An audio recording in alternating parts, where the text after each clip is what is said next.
श्रीगुरुभ्यो नमः हरि ओं योऽन्तः प्रविश्य ममाजन्मां सुप्तां सञ्जीवयत्यखिलशक्तिधरस्वधाम्ना अन्यांश्च हस्तचरणश्रवणप्रदादीन् प्राणान् नमो भगवते पुरुषाय तुभ्यं भवति धनुभावादेडमोहो विवाग्नि जडमतिरभिजन्तुर्जायते प्राज्ञमौलिः सकलवचनचेतो देवता भारती सा मम वचसि धत्ता सन्निधिं मानसे च तपो विद्याविरक्त्यादिसद्गुणौघकरानं वादिराजगुरून् वन्दे हयग्रीवपदाश्रयान् पूज्याय राघवेन्द्राय सतधर्मरताय च भजतां कल्पवृक्षाय नमतां कामधेनवे ब्रह्मचर्य हरिप्रीतिसुविद्यावादशालिनः इष्टदान् कष्टहर्तॄन्नः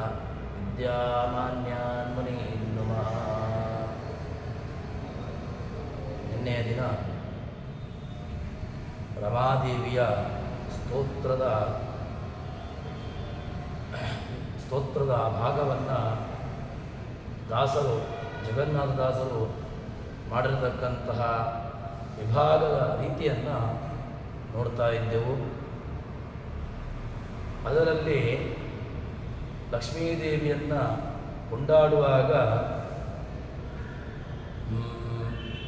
ಯಾವ ರೀತಿಯಾಗಿ ಜಗನ್ನಾಥದಾಸರು ಹೇಳಿದರು ಅಂತ ಕೇಳಿದರೆ, ಜಗದುದಾರ ನತಿ ವಿಮಲ ಗುಣರೂಪಗಳನ್ನು ಆಲೋಚನದಿ ಭಾರತ ನಿಗಮಗತಿಗಳತಿಕ್ರಮಿಸಿ ಕ್ರಿಯಾವಿಶೇಷಗಳ ಅಂತ ಹೇಳಿಕೊಂಡು ಅವರು ಆರಂಭವನ್ನು ಮಾಡ್ತಾರೆ. ಇದರಲ್ಲಿ ಲಕ್ಷ್ಮೀದೇವಿ ಅವಳು ಯಾವ ರೀತಿಯಾಗಿರ್ತಕ್ಕಂತಹ ಸಂಪತ್ತಿಗೆ ಅಭಿಮಾನಿನಿ ಅಂತ ಕೇಳಿದರೆ ಹೇಳ್ತಾರೆ, ದೇವೋ ನಾರಾಯಣ ಶ್ರೀಶಃ ದೇವಿ ಮಂಗಲ ದೇವತಾ ಅಂತ. ಅವಳು ಮುಖ್ಯವಾಗಿ ಮಂಗಲದ ಸ್ವರೂಪಿ, ಮಾಂಗಲ್ಯಕ್ಕೆ ಅಭಿಮಾನಿ. ಅಂದರೆ ಮಾಂಗಲ್ಯಕ್ಕೆ ಅಭಿಮಾನಿ ಅಂತ ಕೇಳಿದರೆ ಮಂಗಳ ಸ್ವರೂಪಗಳು ಅಂತ ಅವಳನ್ನು ಕರೆಯುವಂತಹದ್ದು. ಆದ್ದರಿಂದ ಅಂತಹ ಮಂಗಳ ಸ್ವರೂಪಿಯಾಗಿರತಕ್ಕಂತಹ ಲಕ್ಷ್ಮೀದೇವಿ ಇಲ್ಲಿಯೂ ಕೂಡ ನಮಗೆ ಮಂಗಳವನ್ನು ಉಂಟು ಮಾಡಲಿ ಅಂತ ಇಲ್ಲಿ ಪ್ರಾರ್ಥನೆಯನ್ನು ಮಾಡ್ತಾರೆ. ಹೀಗೆ ಆ ದಾಸರು, ಜಗನ್ನಾಥ ದಾಸರು ಲಕ್ಷ್ಮೀದೇವಿಯ ರೀತಿಯನ್ನು ತಿಳಿಸಿದ ನಂತರ ಅದಾದ ಮೇಲೆ ಮುಂದೆ ಏನು ಹೇಳ್ತಾರೆ ಅಂತ ಕೇಳಿದರೆ, ಆ ಲಕ್ಷ್ಮೀದೇವಿ ಅವಳು ಜಗದ್ಧರ ಅಂತ ಒಂದು ಶಬ್ದವನ್ನು ಹಾಕಿದ್ದರಿಂದಾಗಿ ಇನ್ನೊಂದು ಅರ್ಥವನ್ನು ಹೇಳಲಿಕ್ಕಾಗ್ತದೆ. ಅದೇನು ಅಂತ ಕೇಳಿದರೆ, ಇಡೀ ಜಗತ್ತನ್ನು ಭಗವಂತ ಪ್ರಳಯ ಕಾಲದಲ್ಲಿ ಎಲ್ಲಿಟ್ಟುಕೊಂಡಿರ್ತಾನೆ ಅಂತ ಕೇಳಿದರೆ ತಾತ್ಪರ್ಯ ನಿರ್ಣಯದಲ್ಲಿ ಹೇಳ್ತಾರೆ. ಅದೇನು ಅಂತ ಕೇಳಿದ್ರೆ, ಸಂಶಾಂತ ಸಂವಿದಖಿಲಂ ಜಠರೇ ನಿಧಾಯ ಲಕ್ಷ್ಮೀ ಭುಜಾಂತರಗತ ಸ್ವರತೋಪಿ ಚಾಗ್ರೇ. ಲಕ್ಷ್ಮೀದೇವಿಯನ್ನು ಆಲಿಂಗನೆ ಮಾಡಿಕೊಂಡು ಇಡೀ ಜಗತ್ತನ್ನು ಸಂಶಾಂತ ಸಂವಿತ್ ಅಖಿಲಂ, ಇಡೀ ಜಗತ್ತನ್ನು ತನ್ನ ಹೊಟ್ಟೆಯಲ್ಲಿಟ್ಟುಕೊಂಡು ಮತ್ತೆ ಸ್ವರತೋಪಿ ಚಾಗ್ರೇ, ಅವನು ಸ್ವರವಣನಾಗಿ ತನ್ನಲ್ಲಿಯೇ ತಾನು ರಮಣ ಕರ್ತೃತ್ವವನ್ನು ಇಟ್ಟುಕೊಂಡು ಆರಾಮದಾಯಕವಾಗಿ ತಾನಿರ್ತಾನೆ ಅಂತ ತಾತ್ಪರ್ಯ ನಿರ್ಣಯದಲ್ಲಿ ಆಚಾರ್ಯರು ಭಗವಂತನ ಹಿರಿಮೆಯನ್ನು, ಗರಿಮೆಯನ್ನು ಅಲ್ಲಿ ಪ್ರಚುರಪಡಿಸ್ತಾರೆ. ಹೀಗೆ ಲಕ್ಷ್ಮೀದೇವಿಯನ್ನು ಸ್ತೋತ್ರ ಮಾಡಿದ ಮೇಲೆ ಮುಂದೆ ಜೀವೋತ್ತಮ ತತ್ವವಾಗಿರತಕ್ಕಂತಹ ಬ್ರಹ್ಮದೇವರನ್ನು ಕೂಡ ಸ್ತೋತ್ರ ಮಾಡ್ತಾರೆ. ಬ್ರಹ್ಮದೇವರು ಕೂಡ ಜೀವೋತ್ತಮರೇ. ಅಂತಹ ಜೀವೋತ್ತಮ ತತ್ವವಾಗಿರತಕ್ಕಂತಹ ಬ್ರಹ್ಮದೇವರನ್ನು ಜಗನ್ನಾಥದಾಸರು ಸ್ತೋತ್ರವನ್ನು ಮಾಡ್ತಾರೆ. ಅದು ಹೇಗೆ ಅಂತ ಕೇಳಿದ್ರೆ, ನಿರುಪಮಾನಂದ ಆತ್ಮಭವ ನಿರ್ಜಲ ಸಭಾ ಸಂಸೇವ್ಯ ರುಜುಗಣಧರಸೆ ಸತ್ವ ಪ್ರಚುರ ವಾಣೀಮುಖ ಸರೋಜೇನ ಗರುಡ ಶೇಷ ಶಶಾಂಕದಳ ಶೇಖರರ ಜನಕ ಜಗದ್ಗುರುವೇ ತ್ವಚ್ಚರಣಗಳಿಗೆ ಅಭಿವಂದಿಸುವೆ ಪಾಲಿಪುದು ಸನ್ಮತಿಯ. ಇದು ದಾಸರು, ಜಗನ್ನಾಥದಾಸರು ಬ್ರಹ್ಮದೇವರ ಕುರಿತು ಮಾಡಿರತಕ್ಕಂತಹ ಸ್ತೋತ್ರ. ಏನು ಪ್ರಾರ್ಥನೆ ಮಾಡ್ತಾರೆ? ಜಗನ್ನಾಥದಾಸರು ಅಂತ ಕೇಳಿದರೆ ಬ್ರಹ್ಮದೇವರ ಬಳಿಯಲ್ಲಿ ಸ್ತೋತ್ರವನ್ನು ಮಾಡ್ತಾರೆ, ಸ್ತುತಿಸ್ತಾರೆ. ಏನು ಸ್ತೋತ್ರ ಅಂತ ಕೇಳಿದರೆ ನಿರುಪಮಾನಂದ ಆತ್ಮಭವ.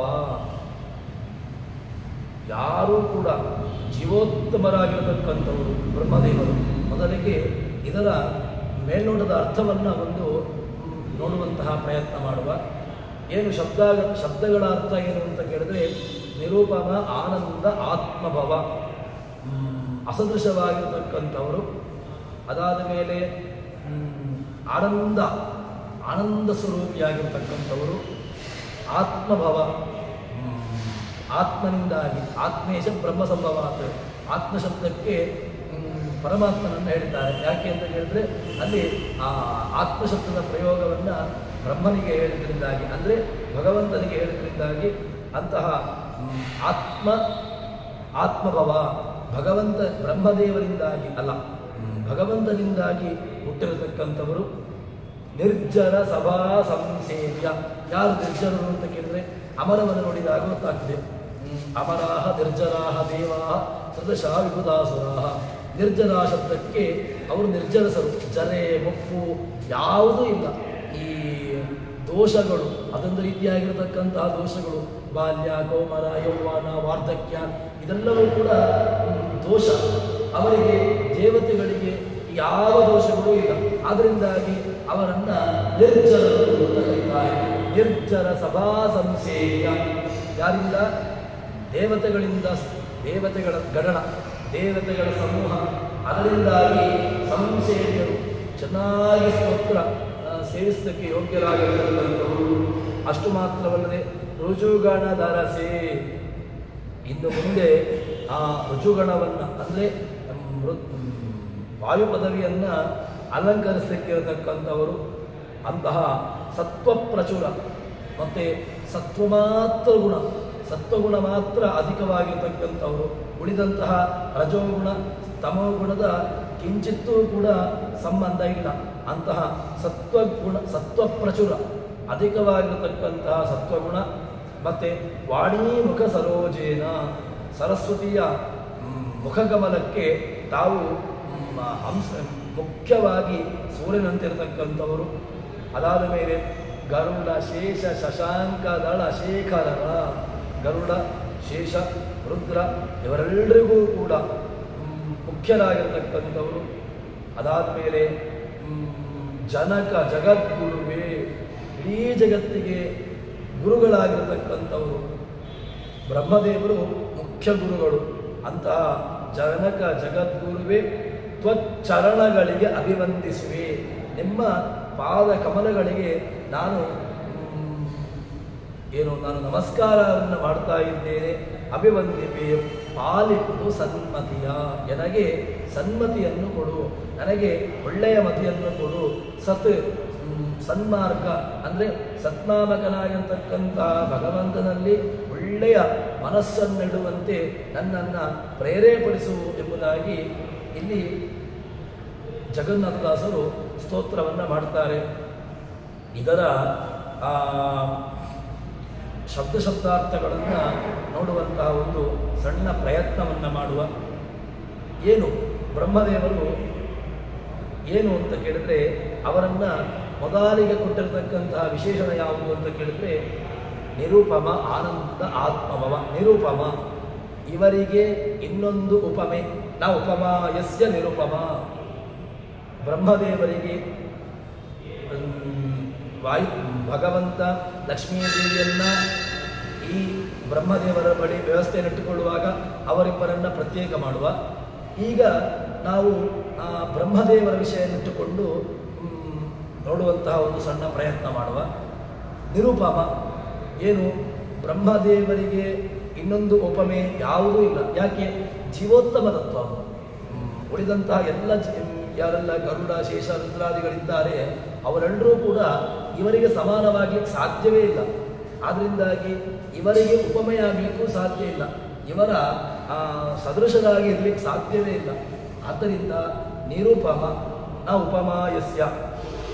ಅಂತಹ ಜೀವೋತ್ತಮರಾಗಿರತಕ್ಕಂಥವರು. ಜೀವೋತ್ತಮರಾದ್ದರಿಂದಾಗಿ ಸಹಜವಾಗಿ ಅವರಿಗೆ ಯಾವ ಉಪಮೆಯನ್ನು ಹೇಳಲಿಕ್ಕೆ ಬರೋದಿಲ್ಲ. ಅದಾದ ಮೇಲೆ ಜೀವರಲ್ಲಿ ದ್ವಿತೀಯ ಅದ್ವಿತೀಯ ಇವರನ್ನು ಬಿಟ್ಟು ಬೇರೊಬ್ಬರಿಲ್ಲ, ಅದ್ವಿತೀಯ ತತ್ವವಾಗಿರತಕ್ಕಂಥವರು. ಅದಾದಮೇಲೆ ಆನಂದ ಆತ್ಮಭವ, ಒಳ್ಳೆಯ ಆನಂದ. ಎಂತಹ ಆನಂದ! ಉಪನಿಷತ್ತು ಶಿಕ್ಷಾವಲ್ಲಿ ಹೇಳ್ತದಲ್ವ, ಸಯೇಕಧರ್ಮ ಆಜಾನಜೇವಾನಾಮಾನಂದ ಶ್ರೋತ್ರಿಯಸ್ಯ ಚ ಕಾಮಃ ಮಾತಸ್ಯ. ಆನಂದದಲ್ಲಿ ಅಧಿಕವಾಗಿರತಕ್ಕಂತಹ ಆನಂದ ಇರುವುದು ಯಾರಿಗೆ ಕೇಳಿದ್ರೆ, ಲಕ್ಷ್ಮೀದೇವಿಯ ನಂತರ ಪ್ರಾಣದೇವರ ನಂತರ ಬ್ರಹ್ಮದೇವರು, ಇವರಲ್ಲಿ ಅಧಿಕವಾಗಿರತಕ್ಕಂತಹ ಆನಂದ ಅದು ಬ್ರಹ್ಮದೇವರಿಗೇನೆ. ಅಂತಹ ಆನಂದದ ಸ್ವರೂಪವಾಗಿರತಕ್ಕಂಥವರು. ಅದಾದ ಮೇಲೆ ಗೂಢಾಜ್ಞಾನ, ಅವರವರ ಮಟ್ಟಿಗೆ ಆನಂದ. ವಾಯುದೇವರ ಬ್ರಹ್ಮದೇವರ ಜ್ಞಾನದ ಅಳತೆಯನ್ನು ನಾವಿಲ್ಲಿ ಸಾಧ್ಯ ಅದನ್ನು ಲೆಕ್ಕ ಮಾಡಲಿಕ್ಕೆ. ಯಾಕೆ? ಜೀವೋತ್ತಮರಾಗಿರತಕ್ಕಂತಹ ತತ್ವಕ್ಕೆ ನಮ್ಮಂತಹ ಅಲ್ಪಜ್ಞಾನಿಗಳು ಅವರ ಆನಂದದ ಅವರ ಜ್ಞಾನದ ನಮಗೆ ಅವರದ್ದಲ್ಲ, ನಮಗೆ ಮನುಷ್ಯೋತ್ತಮರ ವ್ಯವಸ್ಥೆಯನ್ನೇ ನಮಗೆ ಚಿಂತನೆ ಮಾಡಲಿಕ್ಕಾಗುವುದಿಲ್ಲ. ಇನ್ನು ಜೀವೋತ್ತಮ ತತ್ವವಾಗಿರತಕ್ಕಂತಹ ಬ್ರಹ್ಮದೇವರ ವ್ಯವಸ್ಥೆಯನ್ನು ಕಲ್ಪನೆ ಮಾಡಲಿಕ್ಕೂ ಸಾಧ್ಯ ಇಲ್ಲ. ಆದ್ದರಿಂದ ಅಂತಹ ಆನಂದ ಸ್ವರೂಪವಾಗಿರತಕ್ಕಂಥವರು ಅವರನ್ನು ಅದಕ್ಕೋಸ್ಕರವಾಗಿ ಏನು ಅವರನ್ನು ಕರೆದದ್ದು ಅಂತ ಕೇಳಿದ್ರೆ ಶತಾನಂದರು ಅಂತ. ಬ್ರಹ್ಮದೇವರಿಗೆ ಇನ್ನೊಂದು ಹೆಸರೇ ಏನು ಅಂತ ಕೇಳಿದ್ರೆ ಶತಾನಂದ. ಆನಂದ ಅಧಿಕವಾಗಿರತಕ್ಕಂತಹ ಆನಂದ ಉಳ್ಳವರು ಅಂತ ಹೇಳ್ತಾರೆ. ಅದಾದ ಮೇಲೆ ಆನಂದ ಆತ್ಮಭವ, ಆತ್ಮೇಶ ಬ್ರಹ್ಮಸಂಭವಾತ್. ಅದನ್ನೇ ನಮಗೆ ಸೂತ್ರ ಹೇಳ್ತದೆ. ಆತ್ಮ ಶಬ್ದಕ್ಕೆ ಏನರ್ಥ ಅಂತ ಕೇಳಿದ್ರೆ, ಆತ್ಮ ಅಂತ ಹೇಳಿದ್ರೆ ಆತ್ಮ ಬ್ರಹ್ಮ, ಯಾರು? ಭಗವಂತ. ಅಂತಹ ಆತ್ಮಭವರು, ಭಗವಂತನ ಪುತ್ರರಾಗಿರತಕ್ಕಂಥವರು, ಅಂತಹ ಆತ್ಮಭವರು. ಹೀಗೆ ಎಲ್ಲರೂ ಕೂಡ ಆತ್ಮಭವರೇ. ಪುನಃ ಇವರನ್ನು ಪ್ರತ್ಯೇಕವಾಗಿ ಹೇಳುವುದೇನಿದೆ? ಸಹಜವಾಗಿ ದೇವತೆಗಳೇನು ಭಗವಂತನ ಮಕ್ಕಳಲ್ವಾ? ಇವರನ್ನೊಂದು ವ್ಯವಸ್ಥಿತವಾಗಿ ಇವರು ಆತ್ಮಭವ ಅಂತ ಕೊಟ್ಟದ್ದೇನು ಅಂತ ಕೇಳಿದರೆ ಅದಕ್ಕೆ ಹೇಳ್ತಾರೆ, ದೇವತೆಗಳು ಕೂಡ ಆ ಭಗವಂತನ ಪುತ್ರರೇ. ಆದರೂ ಕೂಡ ಯಾವುದೇ ರೀತಿಯಾಗಿರತಕ್ಕಂಥ ಒಂದು ದೋಷದ ಸಂಬಂಧವೇ ಇರತಕ್ಕಂಥವ್ರು. ಅದಕ್ಕೆ ಮುಂದಿನ ವಿಶೇಷಣ ಅದೇನು ಅಂತ ಕೇಳಿದ್ರೆ ಸತ್ವಪ್ರಚುರ ಅಂತ. ಉಳಿದಂತಹ ದೇವತೆಗಳಿಗೆ ಸತ್ವಪ್ರಚುರತ್ವವನ್ನು ಹೇಳಲಿಕ್ಕೆ ಬರೋದೇ ಇಲ್ಲ. ಅವರಲ್ಲಿ ರುದ್ರನಲ್ಲಿ ತಾಮಸಾದಿ ಗುಣಗಳು, ರಾಜಸಾದಿ ಗುಣಗಳನ್ನು ಕೂಡ ಹೇಳಲಿಕ್ಕೆ ಬರ್ತದೆ. ಇನ್ನು ಯಮಧರ್ಮರಲ್ಲಿ ಅವರಲ್ಲಿ ಕೂಡ ನಮಗೆ ಮಹಾಭಾರತವನ್ನು ಅವಲೋಕನ ಮಾಡಿದಾಗ ಧರ್ಮರಾಜ ಕೃಷ್ಣನಿಗೆ ಕೆಲವು ಸಂದರ್ಭದಲ್ಲಿ ವಿರುದ್ಧವಾಗಿ ನಿಂತದ್ದಿದೆ. ಆದರೆ ಇಂದ್ರಾದಿ ದೇವತೆಗಳಂತೂ ಬೇಕಾದಷ್ಟು ಸಲ ನಮಗೆ ದೃಷ್ಟಾಂತಗಳು ಸಿಗ್ತವೆ. ಅರ್ಜುನ ಕೃಷ್ಣನಿಗೆ ನಾನು ಯಾಕೆ ಯುದ್ಧವನ್ನು ಮಾಡಬೇಕು, ಕೃಷ್ಣ ಹೇಳಿದ ಯುದ್ಧವನ್ನು ಮಾಡು ಅಂತ ಹೇಳಿದಾಗ ನಾನು ಯುದ್ಧವನ್ನು ಮಾಡುವುದಿಲ್ಲ ಅಂತ ಹೇಳಿಕೊಂಡು ಕೃಷ್ಣನಿಗೆ ಆ ಒಂದು ಯಾವುದೋ ಒಂದು ಗುಣದ ಸ್ವಲ್ಪ ವೈಪರೀತ್ಯದಿಂದಾಗಿ ತಾನು ಭಗವಂತನಿಗೆ ವಿರುದ್ಧವಾಗಿರತಕ್ಕಂತಹ ಮಾತನ್ನು ಹೇಳುತ್ತಿದೆ. ಆದರೆ ಯಾವ ಕಾಲಕ್ಕೂ ಕೂಡ ಬ್ರಹ್ಮದೇವರು ವಾಯುದೇವರು ಭಗವಂತನ, ಬ್ರಹ್ಮದೇವರಿಗೆ ಅವತಾರ ಇಲ್ಲ, ಅವತಾರವಿಲ್ಲದಿದ್ದರೂ ಕೂಡ ಭಗವಂತನ ಕಾರ್ಯಗಳಿಗೆ ಯಾವ ಕಾಲಕ್ಕೂ ಕೂಡ ಅದಕ್ಕೆ ವಿರುದ್ಧವಾಗಿರತಕ್ಕಂತಹ ಮಾತನ್ನು ಹೇಳೋದೇ ಇಲ್ಲ. ವಾಯುದೇವರು ವೇದವ್ಯಾಸರು ಏನು ಹೇಳ್ತಾರೋ, ಭೀಮಸೇನ ದೇವರಾಗಿ ಬಂದಾಗ ವೇದವ್ಯಾಸ ದೇವರು ಏನು ಹೇಳಿದ್ರು ಅದನ್ನು ಶಿರಸಾವಹಿಸಿ ಮಾಡಿರತಕ್ಕಂತಹದ್ದು. ಹೀಗೆ ಇನ್ನು ಮಹಾಭಾರತ ಯುದ್ಧದಲ್ಲಿ ಕೆಲವೊಂದಷ್ಟು ಇಡೀ ಅರ್ಧಕ್ಕರ್ಧ ಸೈನ್ಯವನ್ನು ತಾನು ನಾಶ ಮಾಡಿ ಇನ್ನು ಕೆಲವೊಂದಷ್ಟು ಸೈನ್ಯವನ್ನು ಕೃಷ್ಣನಿಗೋಸ್ಕರವಾಗಿ ಉಳಿಸಿದ್ದು ಇದೆ. ಅದನ್ನು ಅರ್ಜುನ ಅದನ್ನು ಸಂಹಾರ ಮಾಡಬೇಕು, ಇನ್ನು ಕೆಲವೊಂದಷ್ಟನ್ನು ಕೃಷ್ಣ ಅದನ್ನು ಮುಗಿಸಬೇಕು ಅಂತ ಹೇಳಿಕೊಂಡು ಹೀಗೆ ಅತ್ಯಂತ ಜೀವೋತ್ತಮ ತತ್ವವಾಗಿರತಕ್ಕಂತಹ ವಾಯುದೇವರು ಬ್ರಹ್ಮದೇವರು, ಅಂತಹ ವಾಯುದೇವರು ಬ್ರಹ್ಮದೇವರು ಹೇಳ್ತಾರೆ ಸತ್ವಪ್ರಚುರ ಅಂತ. ಇನ್ನೊಂದು ಏನು ಅಂತ ಕೇಳಿದ್ರೆ, ಇನ್ನೊಂದು ವ್ಯವಸ್ಥೆ ಏನು ಅಂತ ಕೇಳಿದ್ರೆ, ಬ್ರಹ್ಮದೇವರಿಗೆ ಇತರ ದೇವತಾ ವ್ಯವಸ್ಥೆಯಿಂದಾಗಿ ಅವರಿಗೆ ಅವತಾರ ಎಂಬುದು ಇಲ್ಲವೇ ಇಲ್ಲ. ನೇರವಾಗಿ ಭಗವಂತನ ವ್ಯವಸ್ಥೆಯಲ್ಲಿ ಅವರಿಗೆ ಹುಟ್ಟು ಹೊರತು ಕೆಳಗಿನ ಕಕ್ಷೆಯವರಲ್ಲಿ ಉತ್ತಮ ಕಕ್ಷೆಯಾಗಿರತಕ್ಕಂಥವರಿಗೆ ಅವರಿಗೆ ಅವತಾರ ಎಂಬುದನ್ನು ಭಗವಂತ ಕೊಡೋದಿಲ್ಲ. ಇಲ್ಲಿ ಅದನ್ನು ಹೇಳ್ತಾರೆ. ಆ ರಹಸ್ಯವನ್ನು ಜಗನ್ನಾಥದಾಸರ ವ್ಯಾಖ್ಯಾನದಲ್ಲಿ ಅದನ್ನು ಸ್ಪಷ್ಟಪಡಿಸ್ತಾರೆ. ಕೆಲವು ಸಂದರ್ಭಗಳಲ್ಲಿ ಇತರರ ದೇವತೆಗಳು ಇತರರ ಪುತ್ರರಾಗಿ ಜನಿಸಿದ್ದನ್ನು ನೋಡ್ಬೋದು. ಆದರೆ ಬ್ರಹ್ಮದೇವರು ಮಾತ್ರ ಕೇವಲ ಭಗವಂತನಿಂದಲೇ ಆಗಿಯೇ ಅವರು ಜನಿಸಿರತಕ್ಕಂಥವರು ಎಂಬುದನ್ನು ಹೇಳ್ತಾರೆ. ಸಿದ್ಧತಾನೆ ಭಗವಂತನ ನಾಭಿಕಮಲದಿಂದಾಗಿ ಹುಟ್ಟಿ ತನ್ಮೂಲಕವಾಗಿ ಇಡೀ ವೇದಗಳನ್ನು ತಿಳಿದಿರತಕ್ಕಂಥವರು ಆ ಶತಾನಂದರು ಬ್ರಹ್ಮದೇವರು. ಹೀಗೆ ಆ ಬ್ರಹ್ಮದೇವರ ವ್ಯವಸ್ಥೆಯನ್ನು ಅತ್ಯಂತ ಒಂದು ಉತ್ಕೃಷ್ಟದ ರೀತಿಯಲ್ಲಿ ಅದನ್ನು ಹೇಳ್ತಾರೆ. ಅದಾದ ಮೇಲೆ ಅವತಾರವೇ ಇಲ್ಲ. ವಾಸ್ತವಿಕವಾಗಿ ಅವತಾರ ಎಂಬುದು ಬ್ರಹ್ಮದೇವರಿಗಿಲ್ಲ. ಆದರೂ ಕೂಡ ಅವತಾರ ಇಲ್ಲ. ಹುಟ್ಟಿದಾಗ ಎಲ್ಲಿಂದ ಹುಟ್ಟಿದ್ದು ಕೇಳಿದ್ರೆ ಆತ್ಮಭವ. ಅವರು ಹುಟ್ಟುವಾಗ ನೇರವಾಗಿ ಭಗವಂತನಿಂದಾಗಿ ಹುಟ್ಟಿರತಕ್ಕಂಥವರು ಅಂತ ಹೇಳ್ತಾರೆ. ಇದಾದ ಮೇಲೆ ಮುಂದೆ ಹೇಳ್ತಾರೆ ಆತ್ಮಭವೇಶ ಆತ್ಮಭವ ನಿರ್ಜರ ಸಭಾ ಸಂಸೇವ್ಯ. ಯಾರು ನಿರ್ಜರರು ಅಂತ ಕೇಳಿದ್ರೆ ಬ್ರಹ್ಮದೇವರಿಗೆ ಪ್ರಾಕೃತ ದೇಹ ಉಂಟಾ ಅಂತ ಕೇಳಿದ್ರೆ ಪ್ರಾಕೃತ ದೇಹ ಇಲ್ಲ. ಆದರೂ ಕೂಡ ತಾವು ತಮ್ಮ 100 ವರ್ಷಗಳ ಭಗವಂತ ಬ್ರಹ್ಮದೇವರ 100 ವರ್ಷ ಆಯಿತು ಅಂತ ಹೇಳಿದ್ರೆ ಅಲ್ಲಿಗೆ ಒಂದು ವ್ಯವಸ್ಥೆ ಮುಗಿಯಿತು ಅಂತ ಅರ್ಥ. ಮತ್ತೆ ಪುನಃ ಹೊಸತಾಗಿರತಕ್ಕಂತಹ ವ್ಯವಸ್ಥೆ. ಅದೇ ರೀತಿಯಾಗಿ ಇಲ್ಲಿ ಈಗ ಬ್ರಹ್ಮದೇವರಿಗೆ ಪ್ರಾಕೃತ ದೇಹ ಅದಿಲ್ಲ. ಆದರೆ ಅದರಲ್ಲಿ ಹೇಗುಂಟು ಅಂತ ಕೇಳಿದ್ರೆ ದೇಹ ವಿಯೋಗ. ಅದು ಯಾವುದು? ಈ ಪ್ರಾಕೃತ ದೇಹ ಅಲ್ಲ, ಅವರದ್ದು ಕೂಡ ಆನಂದ. ಈಗ ಅವರು ಈಗಿನ ಕಲ್ಪದ ಬ್ರಹ್ಮದೇವರು ತಾವು ಸಾಧನೆಯನ್ನು ಮಾಡ್ತಾ ಇದ್ದಾರಪ್ಪ. ಎಲ್ಲಿ ತಾವು ಆ ಬ್ರಹ್ಮ ಪದವಿಯನ್ನು ಅಲಂಕರಿಸಿಕೊಂಡು ತಾವು ಈ ಸೃಷ್ಟಿಯನ್ನು ಕಲ್ಪವನ್ನು ಮುನ್ನಡೆಸ್ತಾ ಇದ್ದಾರೆ. ಅದಕ್ಕೋಸ್ಕರವಾಗಿ ಅವರದ್ದಿನ್ನೂ ಕೂಡ ಪ್ರಾರಬ್ಧ ಕರ್ಮ ಮುಗಿಲಿಲ್ಲ. ಪ್ರಾರಬ್ಧ ಕರ್ಮ ಮುಗಿಯುವುದು ಬ್ರಹ್ಮದೇವರ 100 ವರ್ಷಗಳು ಆಯಿತು ಅಂತ ಅಂದರೆ ಅಲ್ಲಿಗೆ ಇಡೀ ಒಂದು ಜಗತ್ತಿನ ಒಂದು ಟರ್ನ್ ಮುಗಿಯಿತು. ಮತ್ತೆ ಪುನಃ ಭಗವಂತ ಏನು ಮಾಡ್ತಾನೆ ಅಂತ ಕೇಳಿದ್ರೆ ಕೆಲವೊಂದಷ್ಟು ಲೋಕಗಳಿಗೆ ತಾನು ಪ್ರಳಯವನ್ನು ಮಾಡಿ ತನ್ಮೂಲಕವಾಗಿ ಅಲ್ಲಿ ನಾಶವನ್ನು ಮಾಡ್ತಾನೆ. ಹೀಗೆ ಬ್ರಹ್ಮದೇವರ ವ್ಯವಸ್ಥೆಯನ್ನು ಹೇಳ್ತಾರೆ. ಅಂತಹ ಬ್ರಹ್ಮದೇವರಿಗೆ ನಿರ್ಜರರು, ನಿರ್ಜರ ಸಭಾ ಸಂಸೇವ್ಯ. ಯಾರು ನಿರ್ಜರರು ಅಂತ ಕೇಳಿದ್ರೆ ದೇವತೆಗಳು. ಅಂತಹ ದೇವತೆಗಳ ಸಭೆ, ದೇವತೆಗಳ ಸಮೂಹ, ಅಂತಹ ಸಭೆಗಳಿಂದಾಗಿ ಸಂಸೇವ್ಯರು, ಚೆನ್ನಾಗಿ ಸೇವೆಯನ್ನು ಗೊಳ್ಳುವವರು. ಸ್ವಲ್ಪ ಸೇವೆಯಲ್ಲ. ದೇವತೆಗಳೆಲ್ಲರೂ ಕೂಡ ಕಷ್ಟ ಬಂತು ಅಂತ ಆದರೆ ಹೋಗುವುದು ಯಾರ ಹತ್ರ ಅಂತ ಕೇಳಿದ್ರೆ ನೇರವಾಗಿ ಭಗವಂತನ ಬಳಿಗೆ ಹೋಗ್ಲಿಕ್ಕೆ ಅವರಿಗೂ ಆಗೋದಿಲ್ಲ.